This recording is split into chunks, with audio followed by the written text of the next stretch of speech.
Aquí empiezan los desayunos de 24 horas.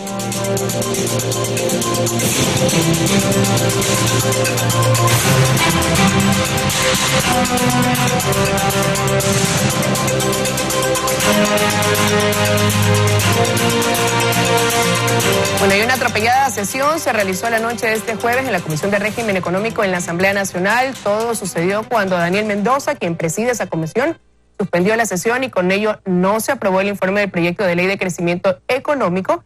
Se prevé que esta mañana a las 9:30 se retome la sesión. Para analizar este tema hemos invitado al economista Alberto Dajic. Muy buenos días, gracias por acompañarnos. Buenos días, Liz. Muchas gracias por la invitación. Bueno, tienen 2 días prácticamente en esta comisión para ponerse de acuerdo y que pase un informe para el segundo debate de esta ley que tendrá que estar lista para finales de mes. ¿Y hacia dónde usted cree que va el camino? Por un lado, lo que sí hubo un consenso ayer es para no dar paso a esa moción de que se archive ese proyecto de ley.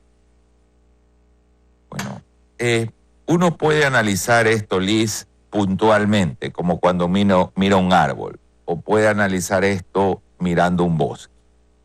Cuidado, nos concentremos en este proyecto de ley. Este proyecto de ley, nos concentremos sin ver el todo. Este proyecto de ley, como lo expresé en un artículo de Diario El Universo, de 400 artículos, disposiciones generales, es uno más de una serie de leyes que se vienen dando y se van a seguir dando mientras no entendamos que todo el conjunto de legislación heredada de la FARC, Familia Revolución Ciudadana, tiene que ser desmantelado. ¿Cómo podemos vivir con una constitución que, por ejemplo, dice que el Banco Central del Ecuador tiene que hacer política monetaria cambiaria en un país dolarizado? Pero mire, qué absurdo. ¿Cómo podemos vivir con un conjunto de leyes mañosamente aprobadas que se llaman códigos orgánicos? Un código orgánico debe referirse a la función ejecutiva, a la función legislativa, a la función judicial, no un código orgánico monetario, no un código orgánico de educación. ¿Para qué están ahí? Para que no se puedan cambiar, porque el objetivo de un régimen orientado por Cuba, Venezuela y el extremismo que no cree en la democracia es que las leyes no se cambien. Bueno, pero ahora lo que se busca es reformar precisamente ese código que existe, o sea, hacerlo perfecto o lo más cercano a la perfección. Esto es lo que quiero que se entienda. Yo no estoy en desacuerdo con que se busque a través de una ley como esta mejorar. No estoy en desacuerdo que se busque de alguna manera resolver el problema puntual que se tiene hoy. Pero esto está muy lejos de resolver el problema de fondo del Ecuador. Que esta ley no va a hacer crecimiento económico. Esta ley va a parchar. Ahora, si usted tiene una llanta pésima que la tiene que cambiar y se poncha, es mejor parcharla y caminar un poquito más. Eso es lógico. Ahora, pero eso que usted denomina que va a ser como un parche más para la situación de los muchos que se han venido dando y que se seguirán dando a menos que hagamos un cambio de fondo en el país. Ahora, pero es lo que se está debatiendo hoy, ¿no? Entonces, correcto. Ahí está la decisión, si pasa por el Ministerio de la Ley o si logran ponerse en un acuerdo y debatirlo en el Pleno. Que pase por el Ministerio de la Ley sería negativo. Yo lo que creo es que hay cosas en la ley positivas, hay cosas muy negativas. Por ejemplo, que usted venda su casa, el Estado se le va a llevar la gran mayoría de lo que usted legítimamente se ha ganado. Y el principal patrimonio de un ciudadano, de una familia, es una casa. Entonces, hay cosas, no entremos en los detalles, que sí hay que rescatar en cambios institucionales y hay ingresos que se pueden ver sensatamente. Pero lo que no debe pasar es que vaya por el Ministerio de la Ley. Creo que el diálogo es fundamental para ver cómo se negocia un veto. Pero ahí sí vale la pena entrar quizás en algunos detalles porque son precisamente algunos de estos temas los que llevan a algunos en la Asamblea, algunas bancadas, a decir que se debe archivar esta ley. Por ejemplo, el ministro Martínez dio una entrevista a un medio, a Primicias, y en esa entrevista él decía que están dispuestos a acoger algunas observaciones y aplicarlas. Entre esas decía que hay consensos en ciertos puntos, como eliminar la propuesta de cobrar impuesto a la renta, a la venta ocasional de inmuebles, permitir que las personas que tengan un ingreso de más de $100,000 anuales puedan deducir de su pago de impuestos los gastos de salud en el caso de alguna enfermedad catastrófica, que se trabaja en un esquema equilibrado en cuanto a la eliminación del crédito tributario del ISD a las materias primas y bienes de capital de la industria, y que están de acuerdo en que este impuesto a las bolsas plásticas se implemente de manera gradual.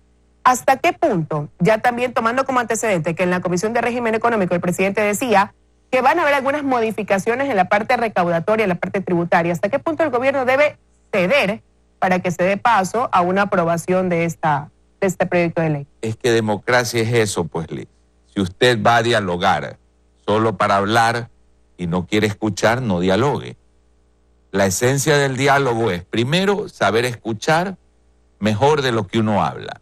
Y en segundo lugar, entender que algo uno tiene que ceder.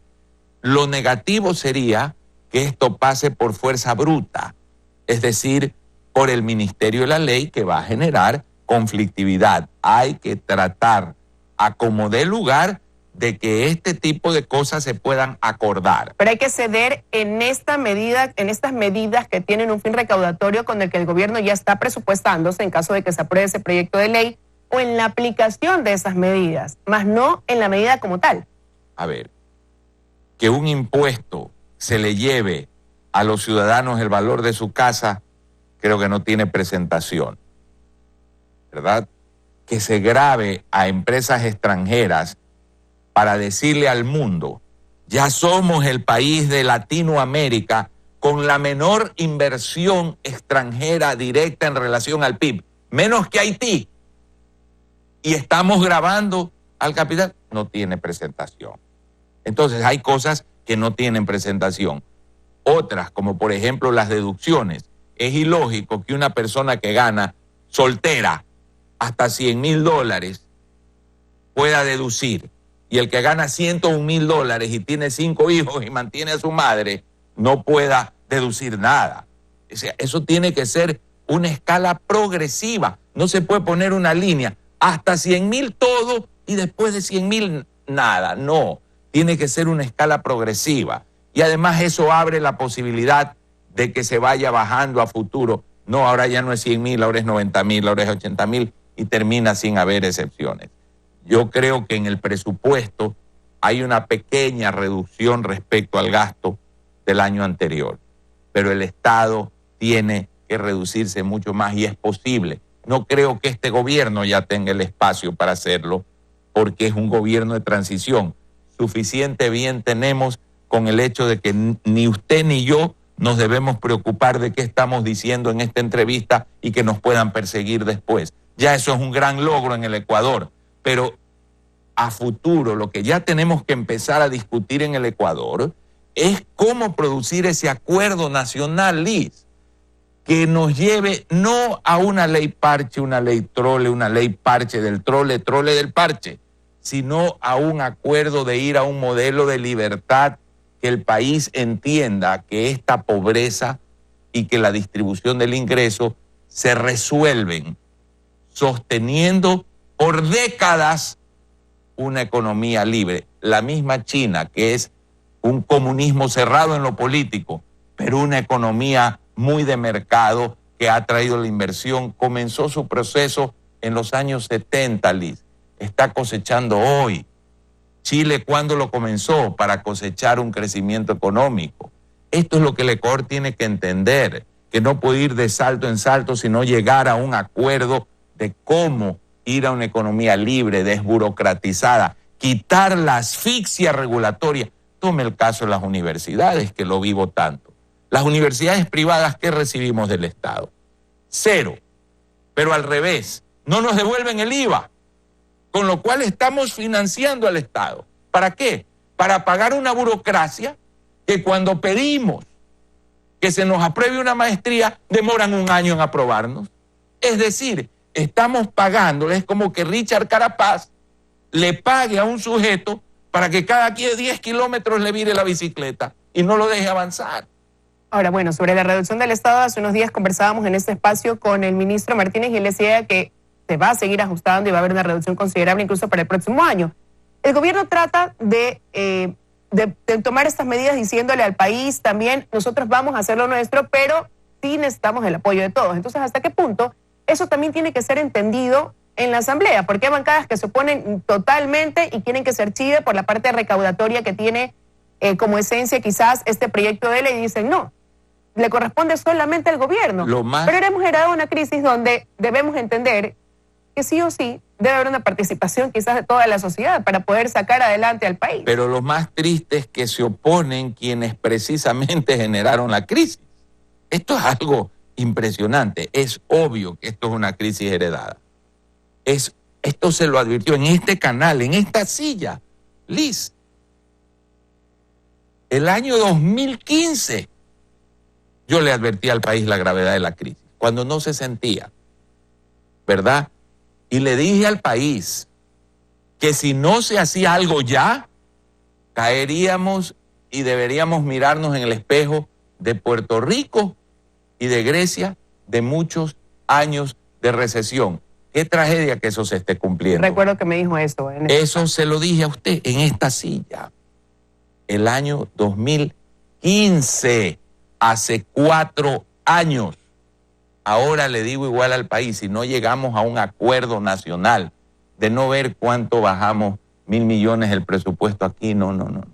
De coger todo el andamiaje de la FARC, Familia Revolución Ciudadana, y echarlo por el caño para ir a una economía libre, que no nos asfixie, que no nos ahogue, que nos permita trabajar, que esté vinculada al mundo, que no tenga 5% de impuesto de salida de capitales, no tenga anticipo de impuesto a la renta, que nos deje trabajar, que la burocracia no sea un peso, que sea lo mínimo indispensable.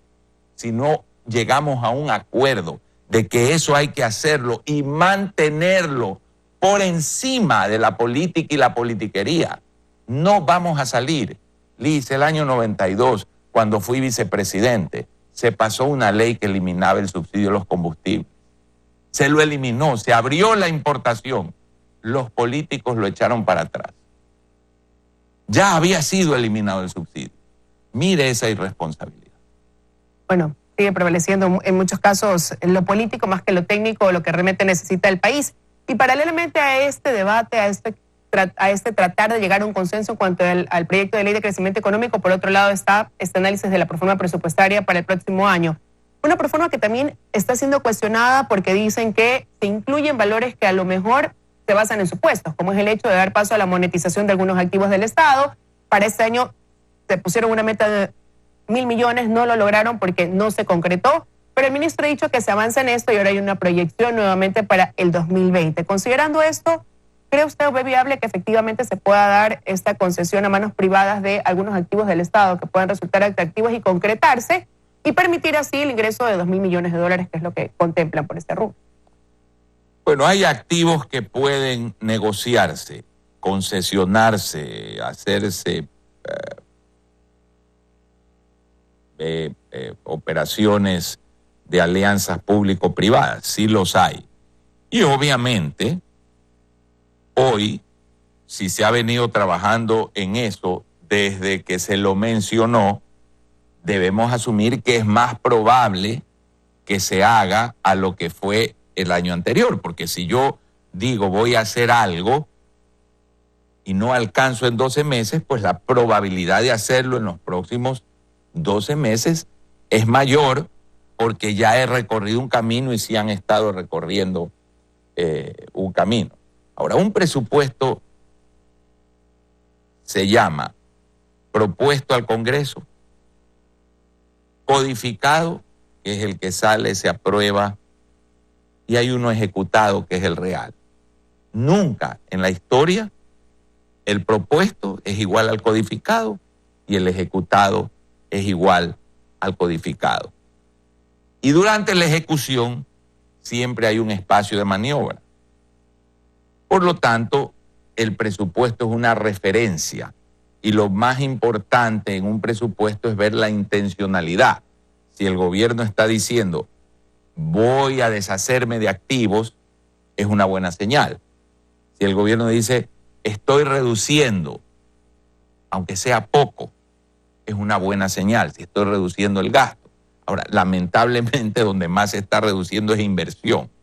En un país que ha rezagado la inversión privada, por muy malas políticas de tasas de interés de la FARC que siguen vigentes. Controles de tasas que no tienen sentido, tasas diferenciadas entre cooperativas y bancos que es sacrílego y que tiene que terminar porque las cooperativas no pueden estar pagando el doble de lo que pagan los bancos. Eso es demasiado peligroso. Se mantienen esas cosas. Ha habido un rezago de inversión del sector privado y la inversión del sector público, no digamos que fue mala, fue pésima. El Aromo, la ampliación de la refinería, sobreprecios en las centrales hidroeléctricas. Entonces, si el sector privado rezagó su inversión y la del sector público fue mala, queremos salir de una recesión sin inversión. Por eso le digo, a menos que lleguemos a un gran acuerdo nacional que entienda que no con discursitos, con clichés, con odio de clases, con frases de un sistema trillado que no le dio nada al mundo y que no resolvió la pobreza en ninguna parte, a menos que entendamos que no es eso, sino una economía libre, una economía sin asfixias, sin controles, una economía que se sustente en ahorrar, invertir, producir, aumentar la productividad, dar libertad, que venga el capital, salga, de que el esfuerzo de la gente sea recompensado, a menos que no entendamos ese ambiente de libertad, lo aceptemos y lo mantengamos por décadas consistentemente sin la interferencia política, el Ecuador no va a salir. Desde su punto de vista, ese sería el gran paso al que debemos ir, pero lo cierto es que hoy presente hay una proforma que está en camino, hay una ley de crecimiento que está, económico que está en camino, críticas, posturas divididas, y ahí la preocupación es hacia dónde vamos. Es posible llegar a acuerdos sobre esta ley. Yo sí creo que es posible sentándose a conversar. Y hay que hacerlo. ¿Y esos acuerdos permitirán seguir contando con el apoyo tal y como están entonces de estos organismos multilaterales de crédito? Sí es posible. Sí es posible, sobre todo si se acuerdan las reformas sobre instituciones. Que estos momentos, ojo, son más importantes para efectos de los acuerdos internacionales que las mismas cifras de impuestos. Porque para este año más o menos las cuentas están cerradas. Y dejando o postergando la parte de el debate y lo que tiene que ver en materia monetaria y financiera, que es otra propuesta que hay, que ahorita se concentra en los esfuerzos en la parte tributaria. No, al revés. O de manera íntegra. Al revés, Liz. Para efectos de acuerdos con los organismos internacionales, estos momentos, el que el gobierno no le pueda volver a meter mano al Banco Central como criminalmente se lo metió en la década pasada, es más importante que generar 100 o 200 millones de dólares. Que exista una mejoría en las facultades de supervisión, en la calidad de supervisión, en la independencia y el fortalecimiento de la superintendencia de bancos para evitar crisis que se puedan venir por mala supervisión, es más importante que recoger 200 millones de dólares más. Por eso le digo que es indispensable llegar a acuerdos, porque esos temas que parecería que no son los más importantes, hoy son los más importantes.